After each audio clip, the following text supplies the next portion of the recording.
Welcome back to the PolicyViz podcast. I'm your host, John Schwabish.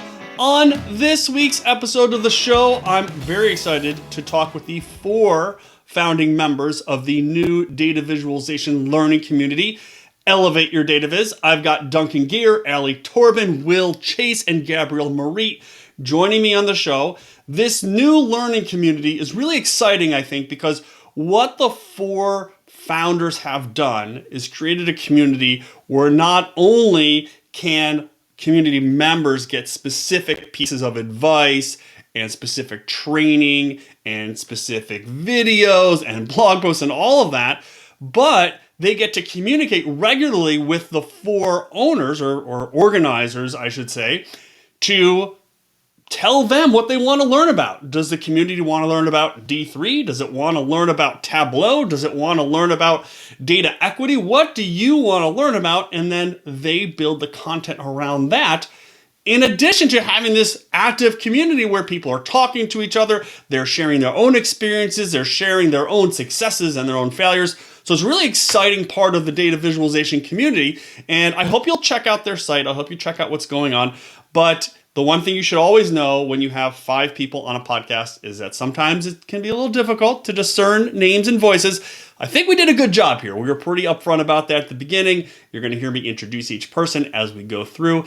And you're going to learn a lot, I think, about not just about the Elevate platform and community, but you're going to learn a lot about how they think about, the organizers think about teaching data visualization to coming practitioners, either very new to the field or even experienced, but want to maybe change their field or change their job or change the type of visualizations that they're creating.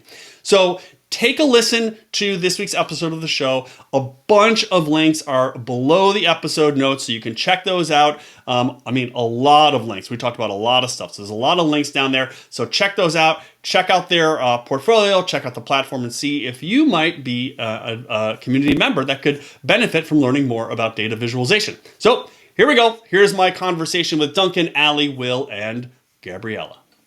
Welcome to the podcast, the Elevate Data Viz team. I'm going to call you a team. I think 4 people qualifies as a team. So I'd say. Welcome to the show, all. Thanks so much for taking some time out.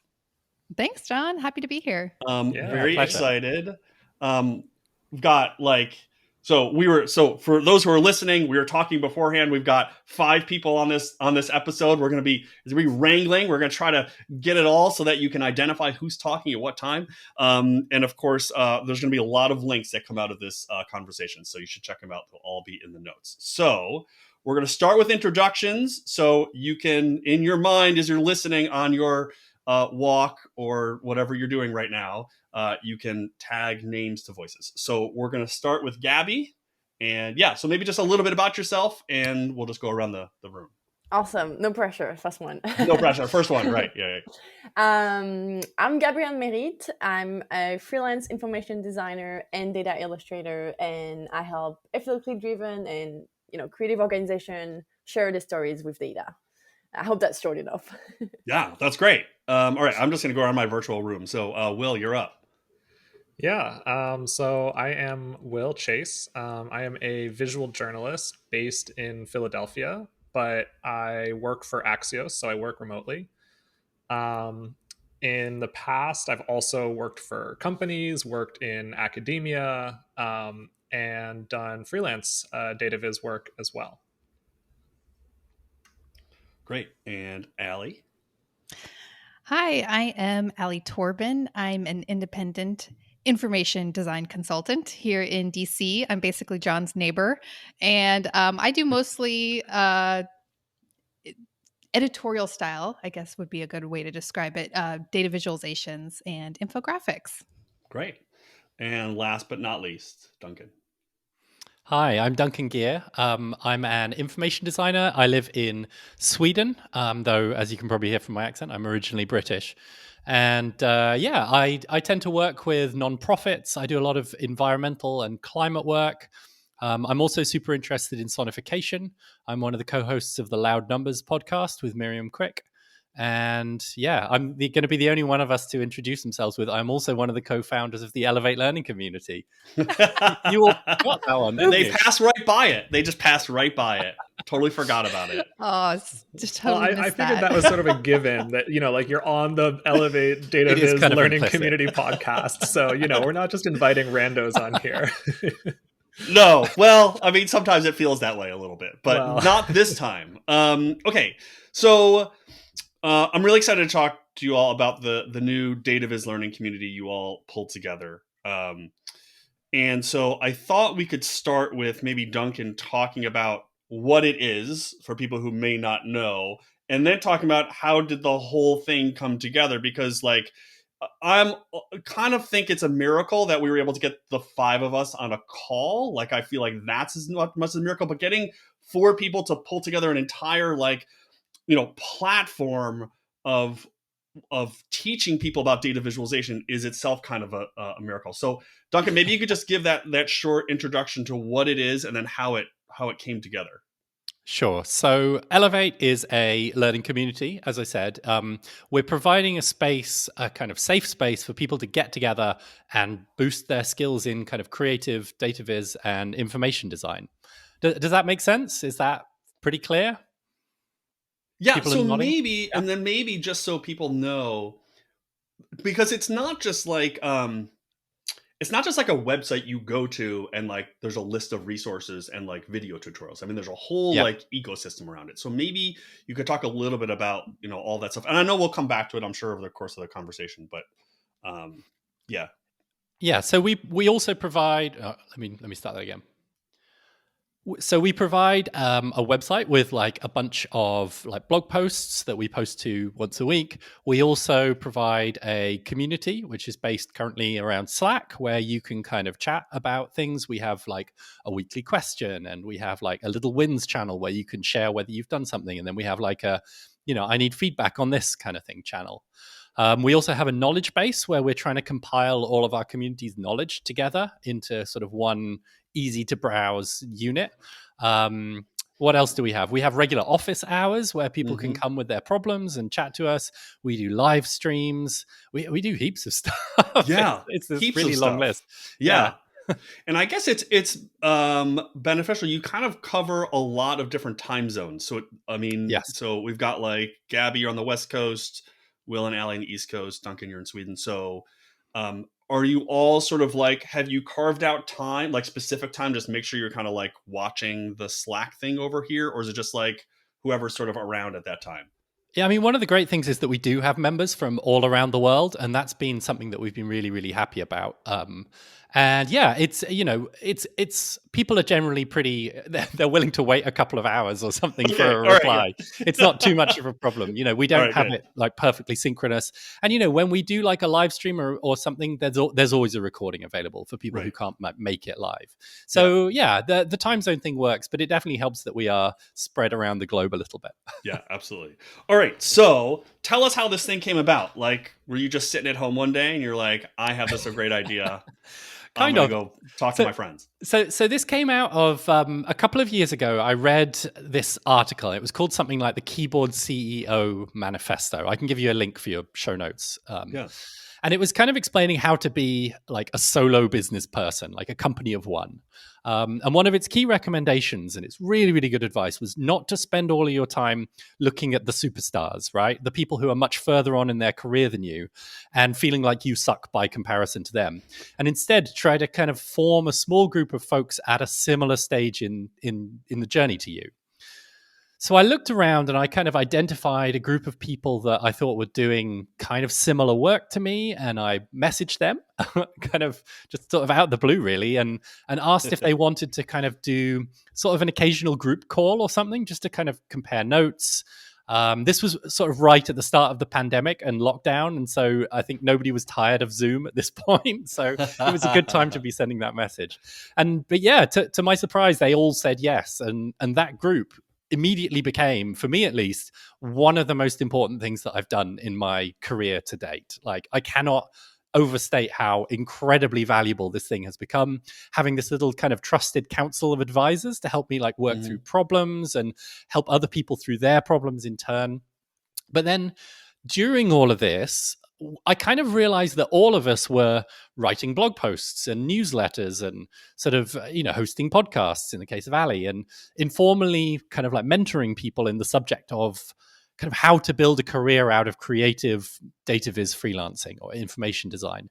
And also that this is something that we all love to do and wanted to do more of, but we also needed to pay the bills. And, Right. doing that kind of stuff doesn't normally pay the bills.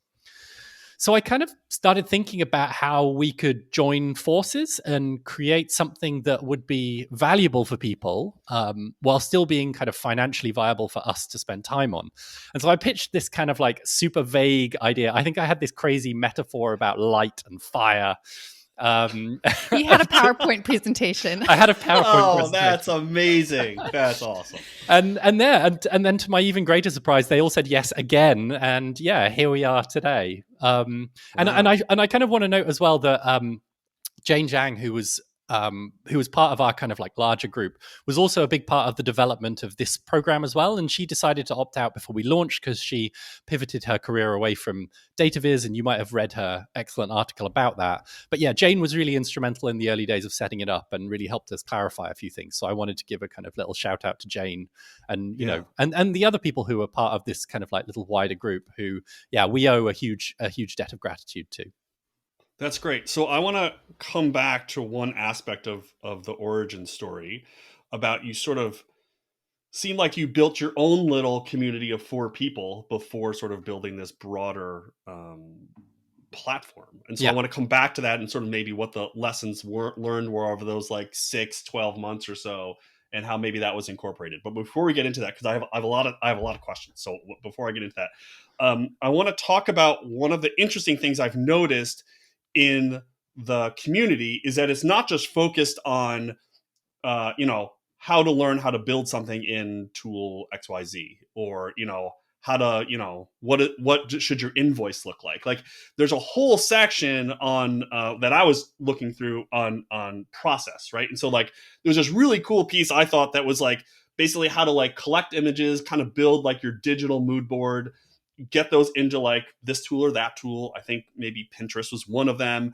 and then pull it into Figma and then align it. So it was not just like get inspired. It was like really practical process. And so, Gabby, I wanted to ask you to talk maybe a little bit about the process part, but just how that sort of all fits within the broader project community.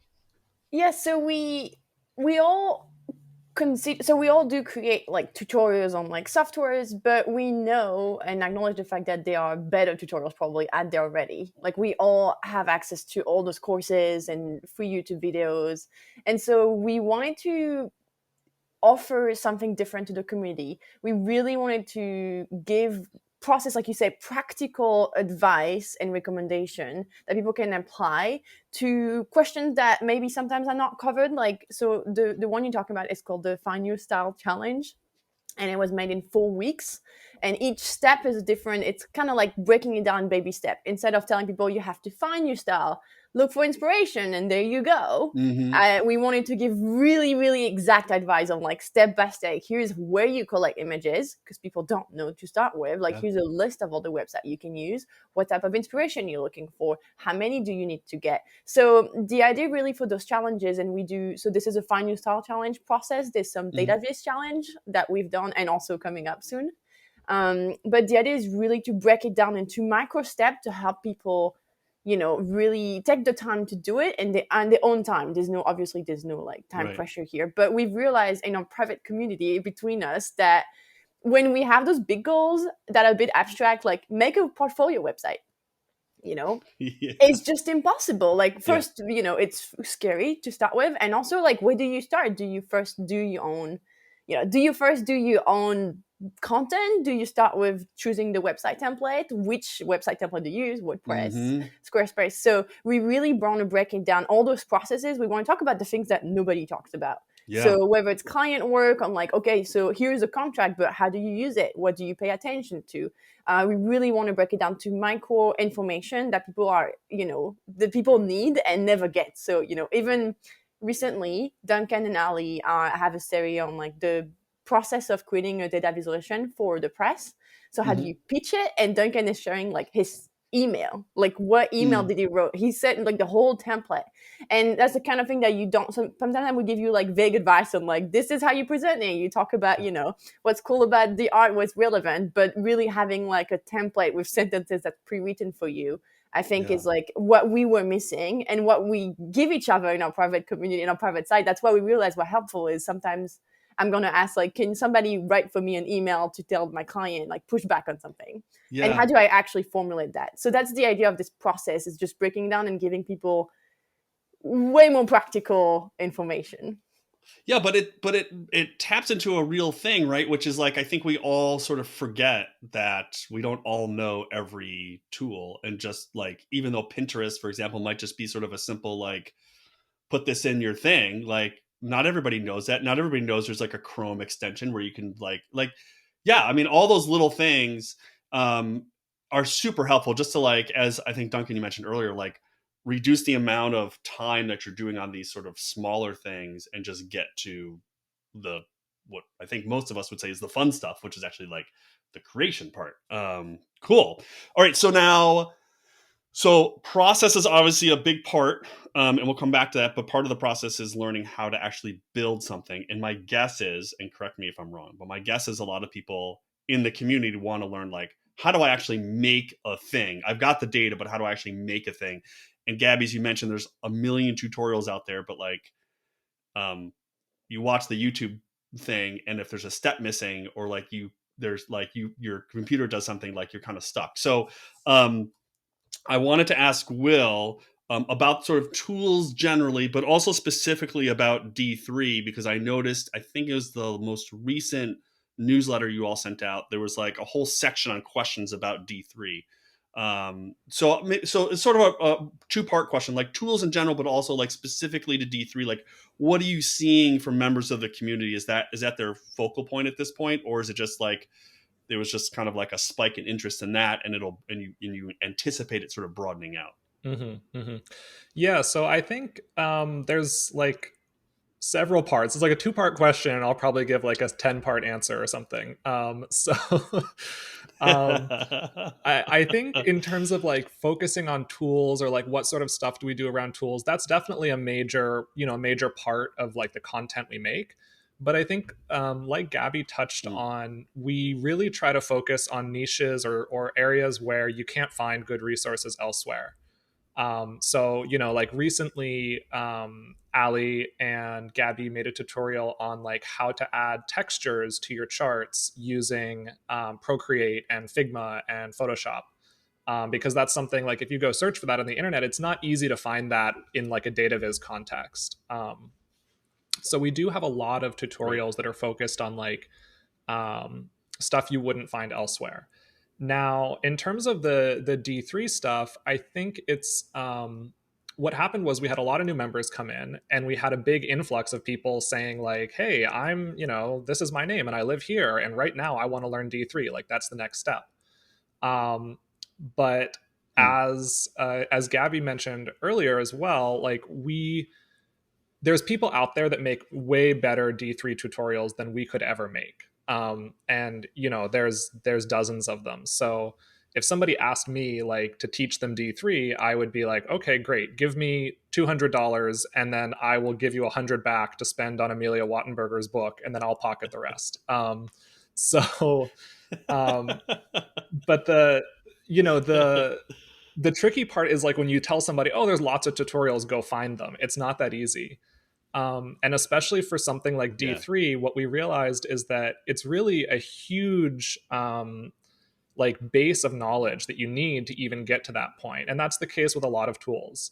And all of our members are coming in with really different experience levels. They're starting at different places. They have different goals. Why do they want to learn D3? Do they want to be like a master engineer, or do they just want to dabble a little bit?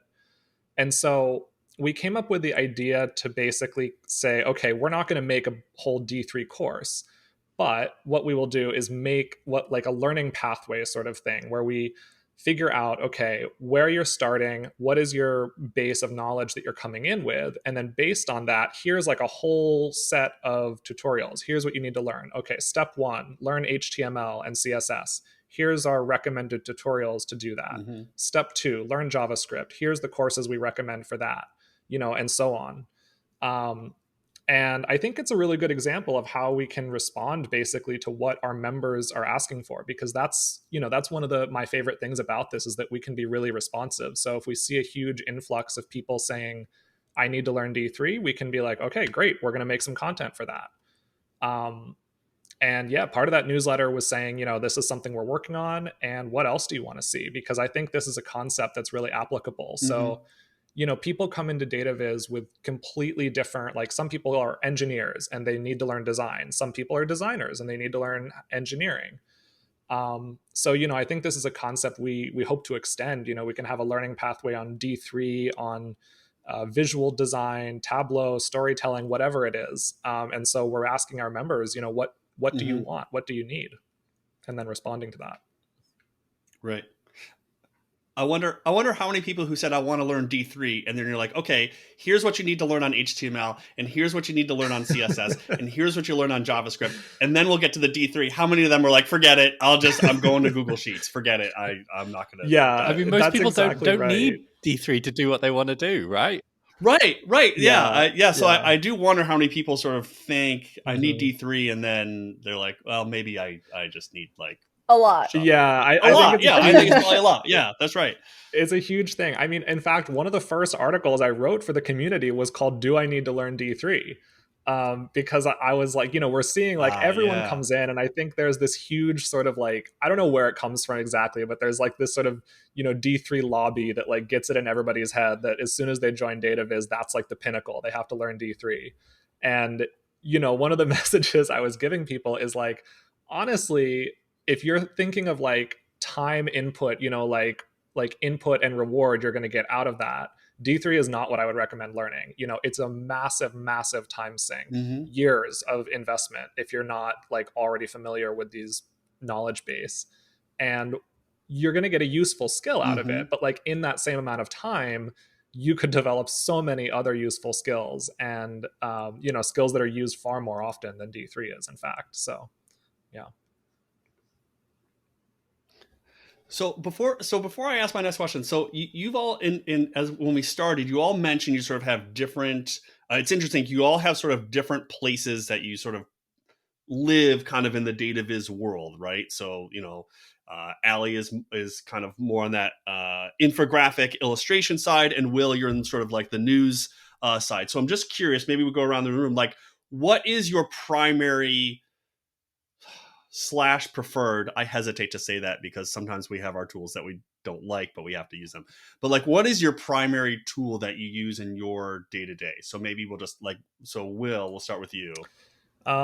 Yeah. So, I mean, I use a huge variety of tools. I think visual journalism is one where you use, perhaps like, I don't know, it's so many, but a lot of my work is design focused and storytelling. So, to be honest, if I think of like the percentage of my time that is spent in a tool, the majority is probably something like Figma is probably my number one for doing design and concept work. And then I also spend a lot of time just researching things, taking notes. I use Notion for note taking. Pen and paper for just kind of sketching out ideas, making outlines of stories. And I mean, well, obviously the number one tool is Google for any data journalist. So yeah, but for actually making the charts, Data Wrapper, we make tons and tons and tons of charts with Data Wrapper. That's our bread and butter tool. Illustrator for making more complex charts. And then, yes, of course, D3 occasionally. But these days, if I'm coding, it's really going to be Svelte with like a little bit of D3 sprinkled in. Yeah. Okay. Gabby, what's your primary / preferred? I am a Adobe girl. Okay. Right. All my work is mainly Illustrator and heavy Photoshop because I do a lot of kind of data illustrations. Right. Okay. And then, for the data part, I kind of use Excel quite a bit. The good old You're Excel. You're a guy who does not have a problem with that. So no judgment here. Yeah, it works for me. No coding. And I actually been using a lot of Figma because I do a lot of web design. really big UX UI heavy website with data visualization. So Figma has been incredible for that. So quite a bit of Figma too. So then, just quickly, this is really just for me rather than listeners, although they might be interested. So the Figma, Adobe, or Illustrator split, like, so are you using Figma more for like wireframing for websites, and then Illustrator for more of the more detailed design piece? Yes. So Okay. Figma is a tool. And again, you can use it almost like Right. Illustrator for really basic stuff. But when it comes to doing custom design, like really specific shapes and type of thing, Illustrator is that's just the way. That's still the place to go. I personally feel strongly about it. Duncan, I have another opinion on it. But I just think like the thing with Figma is it's really user friendly. Yeah. So I always recommend that if you're starting with a vector-based software, just go with Figma. It's free. It's really easy. It's just limited in terms of custom vector shape type of thing, and effect is getting there though. But to me, the main function of Figma, where it's so powerful, is the UX UI with the components and responsive prototypes. So I can quite literally make a website that looks like a functioning website with button hover effects, animation, transition. It's such a powerful, and I build like entire design system with data visualization, with responsiveness in Figma, and there's nothing that, and sorry Adobe, but XD doesn't come close to it, close to that. So okay. Okay, Duncan, what's your preferred tool if you want to argue the Figma Illustrator thing? Sit back I use Figma for everything, and that's mostly because it works the way I expect it to, whereas Illustrator just does not. So I mean, like, I don't know. I use Illustrator sometimes, but it's only ever really when I'm working with someone else who like doesn't know Figma, and I have to give them an Illustrator file, and otherwise they'll just not be able to do anything with it. Or the other situation is when I'm doing stuff for print, because Figma doesn't do print. And that is a thing that I come up against sometimes. So I guess that's my kind of Illustrator versus Figma opinion. Yeah. No, I mean, I think that's great. I mean, Figma kind of sits in my pipeline pretty close to the end. Like the start is, it's Google Sheets almost always. I almost never use Excel. And pen and paper after that to kind of like sketch things out. And then in between, it's usually Flourish, sometimes raw graphs, to kind of like make the charts. Or if I'm doing something spatial, it'll be MapShaper. I love MapShaper and Mapbox. VS Code if I'm doing stuff with code.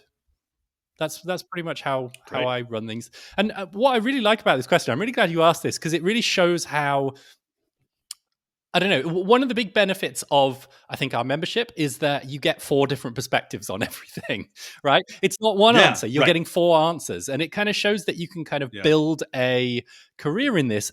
Like, we're doing it in 4 different ways. You can do it in your own way.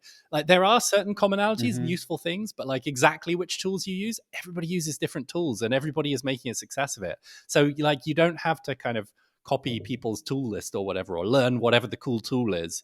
Just like use what you're good at, and you'll make good stuff with it. But each of the 3 of you, and we're going to come to Alli in a second. Alli's gonna pull it all together. But the other point that the 3 of you have made is that there isn't just one tool in the process, and I feel like a lot of people forget about that. Or when they're like, "Hey, I'm a Tableau user." I'm not picking on Tableau. I'm just saying I'm a Tableau user. They don't always talk about the 3 other tools that they use to maybe collect the data and analyze the data, or clean the data. And then, maybe they're doing other things after they're working in Tableau. And to, I think, Gabby's point from earlier about like being detailed about each of these sort of little things that add up to the whole. I think a lot of people sort of forget that, especially if you're just, as you all have mentioned, sort of coming fresh to this.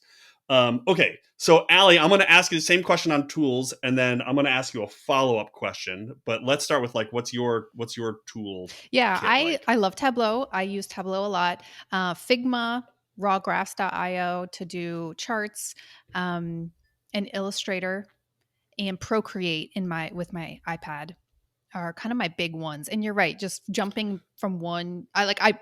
In one project, like I will do sketches and storyboard stuff in Procreate, and then I'll do some charts in Tableau, and then I'll export it as a PDF, bring it into Illustrator, so it's a vector, and then maybe overlay a texture that I made in Procreate, and like it all. There's like 3 different tools right there, four, 3. So four tools, and to the point, like Procreate, as you mentioned, is a like a iPad or a tablet app, right? So like, it's not just like 4 tools on a desktop. It's like 2 totally different machines. Yeah, and going back and forth between different softwares and technologies. It is a lot, and that's a great part about showing people kind of like looking over our shoulder. They can see that it's a huge process, and it's not just just once you know how to use Tableau, you're good. You can see from beginning to end what the whole thing looks like. Yeah. So to that point, maybe I asked these questions out of order. So we started with Gabby on sort of like setting up your process and your inspiration. Then we kind of skipped to the end with Will on like the Data Viz tool. But I wanted to back up just a little bit. Are you all doing or planning on doing tutorials, lessons, similar sort of thing for the data collection, cleaning, analysis part of this whole thing? Because like, this is like the thing that I feel like we often miss in the Data Viz discussion is on like the data part, which is so central to everything. Yeah, we are, like everybody else has said, super reactive to what people want. And so far, there hasn't been a lot of questions about the data and analysis part. It might be just the kinds of people who are in right now, because it seems like a lot of people, the thing that we kind of is the highlight of the community, our community is showing creative ways of designing. So I think that attracted a lot of people who were more in the data part and wanted to hone the creative skills. But of course, that is a huge aspect of data visualization. So we're kind of, as we run into things in our personal practice, we post about it and then are reactive to other people's questions. Like Duncan, just so obsessed with the VLOOKUP in Excel. And so he was like, I have to write an article about the life-changing magic of VLOOKUP because it saves me so much time when I'm cleaning data and analyzing data. So he did a video on that. So useful. I learned a lot. And then I think Gabby mentioned how Duncan and I are live streaming our process of pitching a data story. So we are actually showing us kind of like looking at the data we have and being like, I want to show this, but I don't have the information. Let's look in this research article and see what data we can get from here.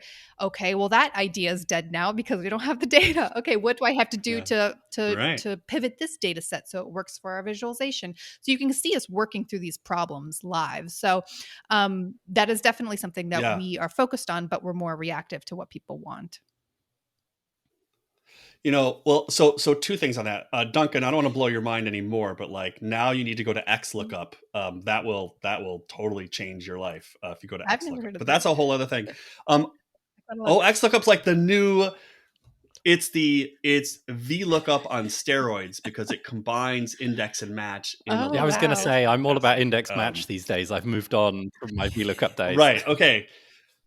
I will say it's one of the rare fun parts of the Excel community is like, are you an index match person or are you a VLOOKUP person? So, but I will say on this process live stream, I've started like a little Tableau playlist on my YouTube channel, just like me, like struggling with it. And it has gotten a really good response. And I think because people who are either, already very experienced with Tableau or even, developing Tableau forget about the early struggles that we all have with these tools. It's like, where is this menu? I think, Duncan, you said like Figma's like really intuitive for you. Like, I think we kind of forget as we get used to tools, like some things are not intuitive for the early user. So I think that showing people that struggle and that, I don't want to call it failure, but to your point, Alli, of like, this data is like doesn't exist or doesn't work or whatever.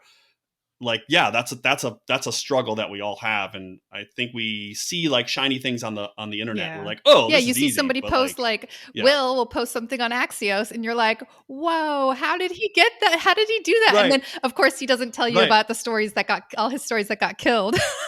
No offense, Will. Right. And then he needed to lean on someone else in Axios to make the little illustration of the little piece of bacon or whatever it was in that one that I'll find. Yeah. Exactly. Yeah. So Alli, you mentioned that so far there hasn't been a ton of questions on the data analysis part.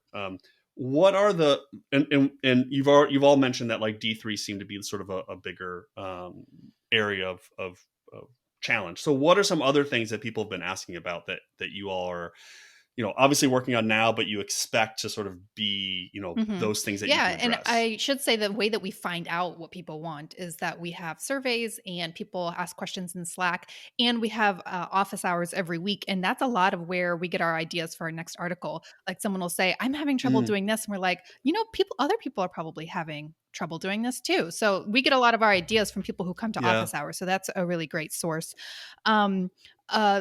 A lot of it is wanting to know the process from beginning to end, and having 4 practicing Data Viz designers at your disposal is super valuable. And being able to share our experience has been really helpful to our members. So just kind of the process from beginning to end is something that people ask a lot about. Where to even start with freelancing. Because some people in the membership are already freelancing, so they're really like, being able to talk to other freelancers, so it's not so lonely. But some people want to make the jump soon. So me being a career switcher and jumping into freelance, I can give them like, hey, I literally just did this. This is what I did. This is what I would do over. And then some people just kind of want to peek behind the curtain and be like, I might want to do this in like 2 years. Kind of what's the process like? So Duncan and Gabby just recently posted articles about just like breaking down their finances and giving real numbers, which is, huge just in the world in general, real numbers, what their expenses are, where their clients came from. Will and I are up next to share our stuff. And I think mine will be interesting for some people who want to jump careers, because last year I went from a salary job to freelance. So you can kind of see how I did that transition. So just the kind of the ins and outs of freelancing. There's a lot of people who are curious about that. And then also just experiments. People are really interested in kind of the new things that we're doing. Like Duncan is really on the cutting edge of sonification. And I have actually been really surprised. A lot of people are interested in sonification that are coming into the membership. They're just like, I'm really into music. I'm into data. Like, let's put them together. And Duncan's giving them feedback and be like, it's you a all really thought it was just like this weird thing that I did and no one else did. But there's dozens of us. Yes. Yes. Right. And I'm doing a lot of experiments like with 3D and visual metaphor, and Gabby and Will are doing a lot of experiments too. And it's a lot of data journalism too. We've noticed a lot of people are into data journalism. So Will's going to do a challenge about a data story, like how, like before you even open up a software, like what's the process of finding a data story? Like that's another thing not a lot of people are talking about. So it's a lot of like the intangibles. You can't find a YouTube video immediately on these different topics. Right. And so those are the things that people have been coming to us for. Interesting.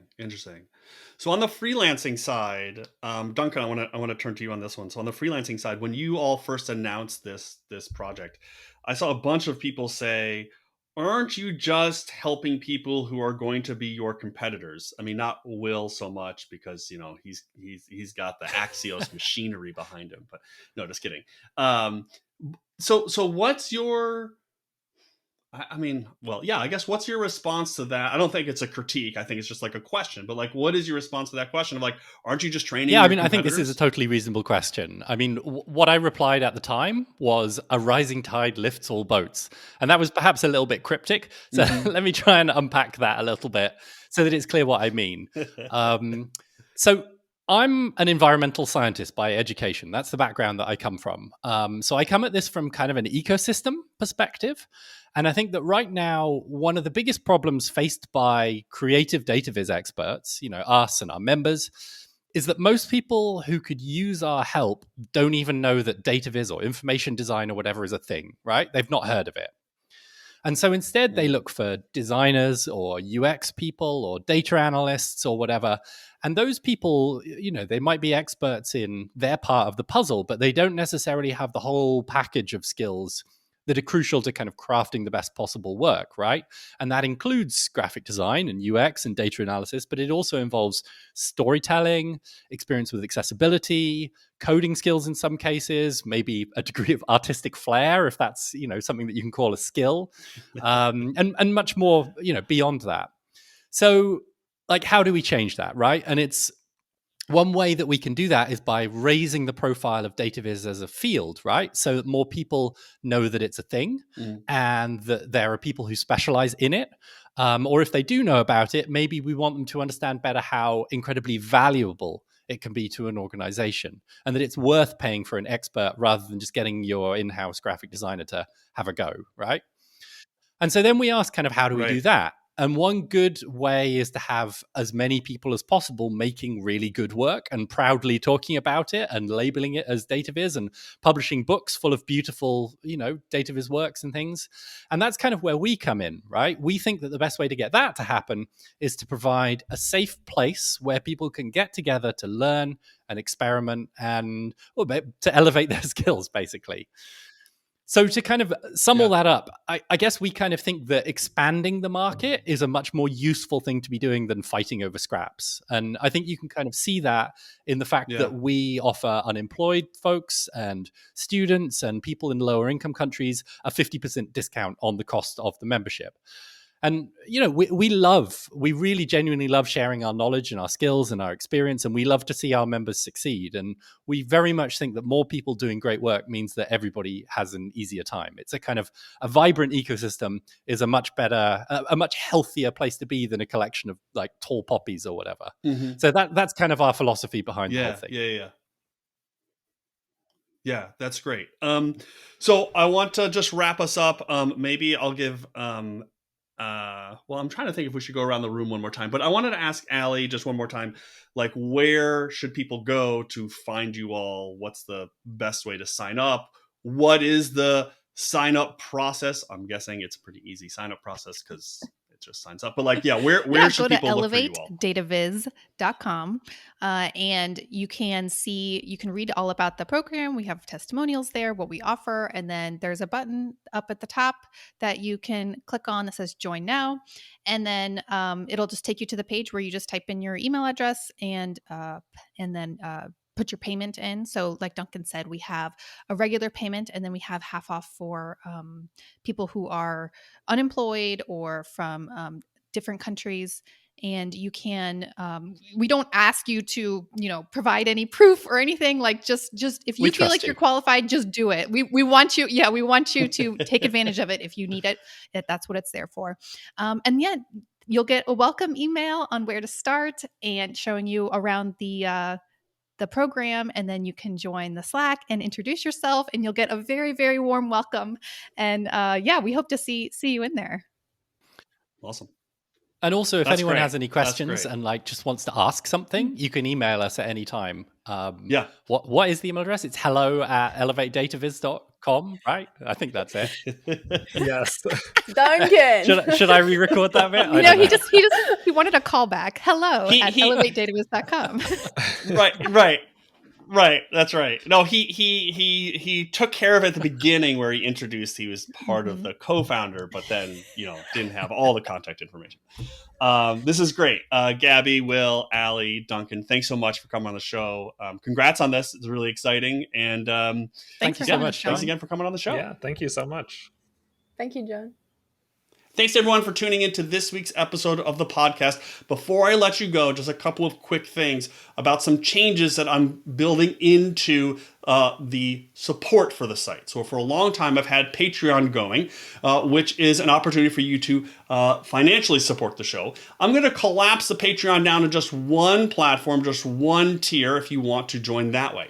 I'm also going to add a paid version of my newsletter. The paid version of the newsletter is going to have more behind the scenes action. I'm going to give you sneak peeks at many of the YouTube videos, so you'll receive the link to the unlisted video before it goes live. I'm also going to start bi-weekly, every other week, our Zoom sessions so that you can ask me questions. You could come in. I'm going to have some of the podcast guests join me. So I'm going to try that as well. If you'd rather not clutter up your inbox, I've also starting a new text messaging service that you can be a part of. That's a little bit different. Going to give you some little sneak peeks, some little clips about certain visualizations that I think will be valuable to you. So if you'd like to financially support the show, all of this is to support the show, to support the audio editing and the transcription and the web support that's needed. If you'd like to do so, head over to one of those links. They're in the show notes below.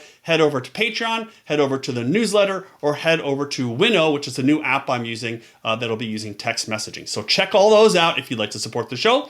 But of course, the best thing you can do to support the show is keep listening, keep downloading, and letting other folks know about it. So until next time, this has been the PolicyViz podcast. Thanks so much for listening.